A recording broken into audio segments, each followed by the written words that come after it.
তোমরা আগের ভিডিওতে দেখেছিলে যে আমি বাপের বাড়ি ঘুরতে গিয়েছি। তার 3 দিন পরে ছিল রথযাত্রা। তো এবারে আমি ঠিক করলাম যে আমার ফুল ফ্যামিলিকে নিয়ে আমার বরের মামার বাড়ির ওখানে যাব, কারণ ওখানে অনেক বড় করে রথযাত্রা হয়। দুপুরবেলা খাওয়া দাওয়া করার পরে আমরা সবাই মিলে বেরিয়ে গেলাম। 1 ঘন্টার মধ্যে আমরা দিদাবাড়ি পৌঁছেও গেছি।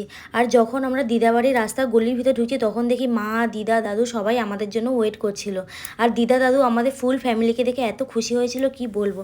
তারপর দেখি সবাই মিলে রথ টানছি, আমরাও সবাই মিলে রথ টানার পরে চলে আসলাম দাদুর বাড়িতে। দাদুর বাড়িতে কিছু খেয়ে দিয়ে চলে গেলাম বারুইপুরের মেলায়। আর এই মেলাটা প্রচুর বড় হয়। আমরা বেরিয়েছিলাম বিকেলবেলা, কিন্তু পৌঁছাতে পৌঁছাতে সন্ধে হয়ে গেছিলো। আর মেলায় ঢুকতেই দেখি এত পরিমাণে ভিড় হয়েছে কি বলবো। আর প্রচুর কাদা জলও ছিল রাস্তাঘাটে। এই প্রথম আমি কোনো মেলাতে গিয়ে কিছু কিনলাম না। যাই হোক, বাইরে এসে পেস্ট্রি, আইসক্রিম, কোল্ড ড্রিঙ্ক সব খেয়ে দিয়ে বাড়িতে চলে আসলাম। বাড়িতে এসে মা লুচি আর ঘুগনি করলো, সবাই মিলে খেয়ে দিয়ে বাড়ি চলে এসেছি। আর ভিডিওটা ভালো লাগলে চ্যানেলটিকে সাবস্ক্রাইব করে দাও।